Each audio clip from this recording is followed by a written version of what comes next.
Clac, clac, clac. Bon, attendez, je vais vous essuyer un peu. Clac, clac, clac. Merde. Clac, clac, clac. Ah, elle marche plus. Ah, elle marche. Voilà, là c'est le Cap Horn. Ça c'est une partie du chemin. C'est la 6e fois que je passe le Cap Horn. C'est la 3e fois en 4 ans. C'est pas fini. Mais ça c'est une bonne étape de fête. Voilà. Encore des histoires, encore des histoires. Un petit surf là. Allez mon pépère, allez mon Hubert, allez. Hop là. Voilà, c'est bien. Et voilà. Bah, je suis content d'être là et puis je suis content que vous m'ayez donné un coup de main et j'espère que vous êtes contents d'être avec moi. Parce que vous voyez bien que ensemble on arrive à faire des trucs quand même. Merci à tous. Clac, clac, clac. 30 décembre 2016, Jean Le Cam et Yann Eliès, inséparables depuis une quinzaine de jours, franchissent le Horn avec seulement 1 heure et 8 minutes d'écart et reprennent leur duel bord à bord. Le même jour, à 7000 km, à l'autre bout du Pacifique, au sud-ouest de la Nouvelle-Zélande, Fabrice Amédéo est aux anges. Dans quelques instants, nous allons franchir un cap symbolique qui est l'antiméridien. Ça veut dire que dans quelques secondes, nous passerons de l'est à l'ouest. Attention. Et voilà! On est à l'ouest. Et ça c'est top parce que c'est le retour vers la maison. Et dehors c'est pas mal, le front est passé. Et donc on a de nouveau un joli ciel de traîne. L'antiméridien, c'est aussi la ligne qui marque le changement de date et en ce début de 9e semaine de course, les 19 skippers vont fêter la nouvelle année au gré des fuseaux horaires.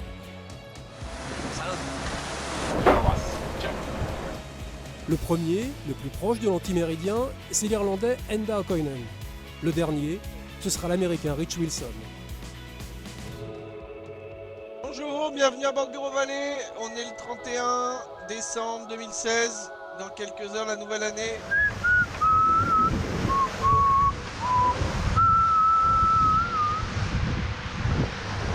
Voilà, c'était le réveillon à Bordeaux comme un seul homme.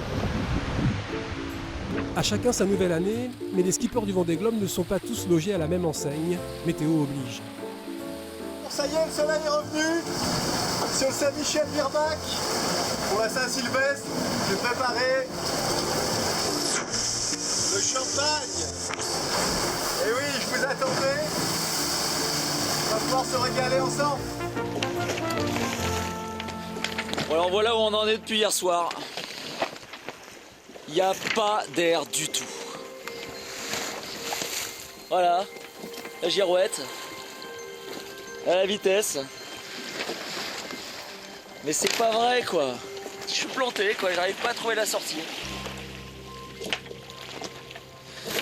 Putain, ça me gonfle. Nouvel an de merde. Hein. Déjà que j'ai passé Noël dans la tempête, là, je passe le nouvel an dans la pétole quoi. Putain, c'est pas possible. J'ai été pris au dépourvu. Je me suis pris un mauvais grain. J'avais facilement 20 nœuds de vent et je me suis pris une rafale très vicieuse de 35 nœuds. Le pilote a planté au mauvais moment. J'ai fait involontairement 2 empannages. Le bateau était incontrôlable.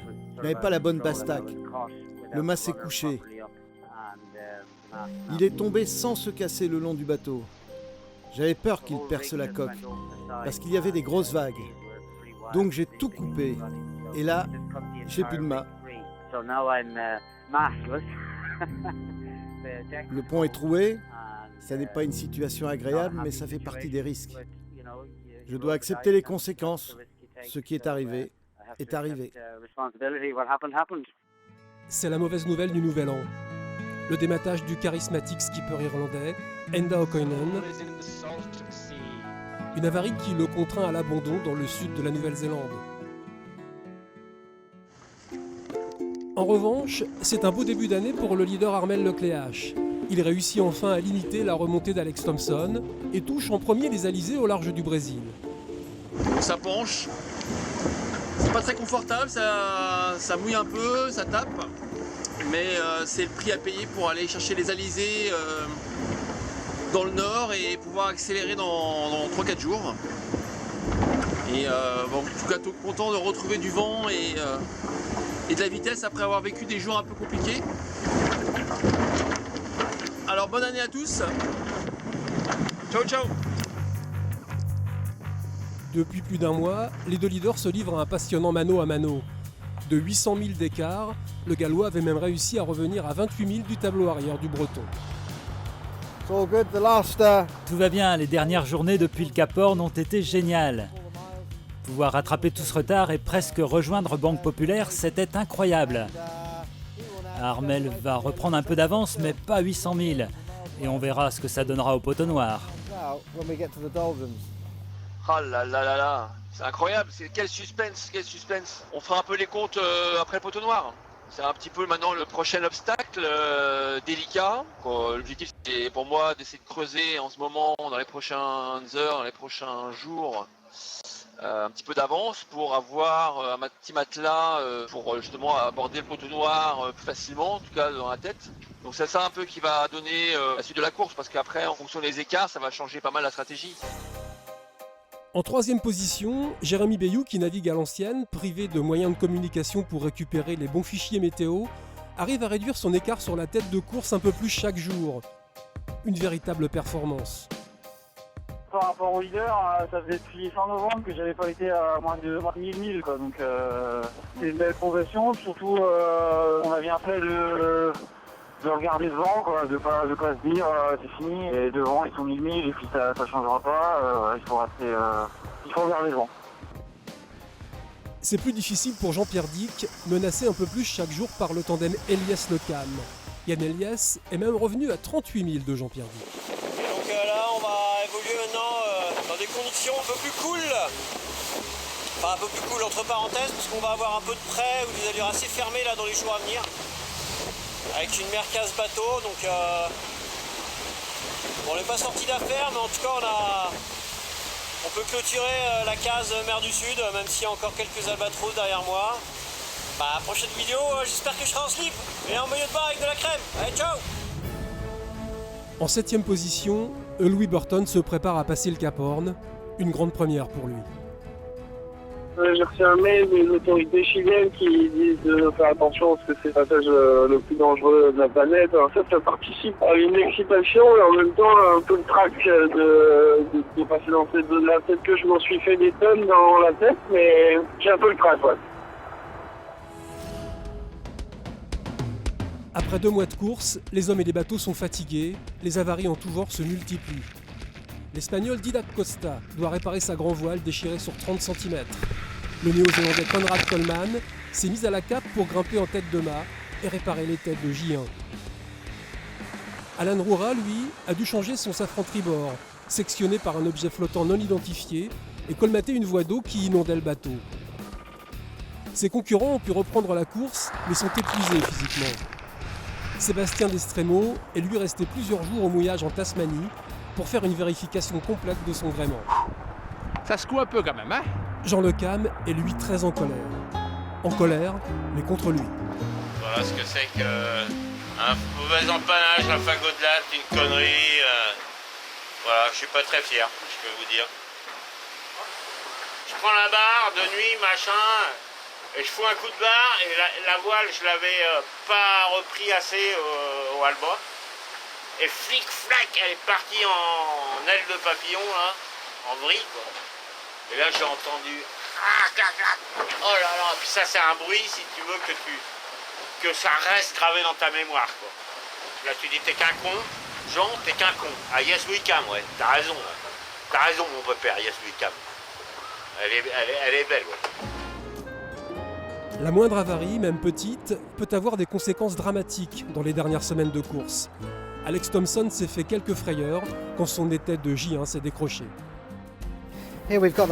L'emmagasineur. La voile y était attachée. On voit que ça s'est ouvert.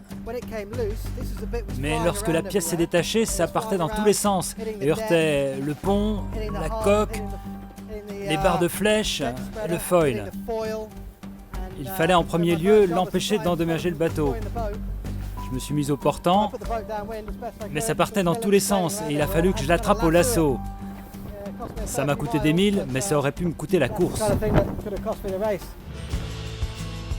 Au petit matin du 4 janvier, pour la première fois de sa vie de skipper, Louis Burton passe la mythique pointe de l'Amérique du Sud. On vient de passer le Cap Horn avec Bureau Valley après une nuit d'angoisse absolue. Ça a été les pires moments de mon Vendée Globe. Et par contre, je peux vous dire que je suis très content d'avoir la chance et l'honneur d'avoir passé le Cap Horn. J'ai pas beaucoup dormi depuis un moment, donc je vais y aller mollo quand même sur le champagne. Et maintenant, cap tout droit, direction Le Maire. Voilà. La ligne d'arrivée se profile à l'horizon pour Armel et Alex. Les chances de faire un super retour sont tout à fait minces. Mais c'est bien mieux que d'être 800 000 derrière. Pour les autres concurrents, il reste encore beaucoup de milles. Au 60e jour de course et de solitude, 16 000 km séparent le premier Armel Lecléache du dernier Sébastien Destremo, soit plus d'1 mois et demi de navigation. Le Hongrois Nandorfa sera le prochain skipper à franchir le Cap Horn. 10 concurrents sont encore dans le Grand Sud, toujours en bagarre avec des chapelets de dépression. J'espère que vous avez passé de bonnes fêtes. Nous, tout va bien sur Comme un seul homme. On est au chaud, au soleil. C'est incroyable. On est en train de fuir une dépression. Et on profite de la glisse. Ça fait une éternité qu'on n'a pas glissé comme ça sur une mer jolie. Comme ça. Vous voyez, regardez. C'est beau, hein? On est ravis. Dans ce coin, décidément mal pavé, Fabrice Amédéo a reçu un message de son ami Jérémy Bayou qui lui se trouve 9000 km devant, au large du Brésil. Bonjour, ceci est un message personnel pour Jérémy Bayou, maître coq, actuellement 3e du Vendée Globe, qui vient de me faire un email et qui termine son email en disant « Il fait chaud, à moi les poissons volants et les douches. Bonne chance pour les glaçons. » Jérémy, t'es un enfoiré.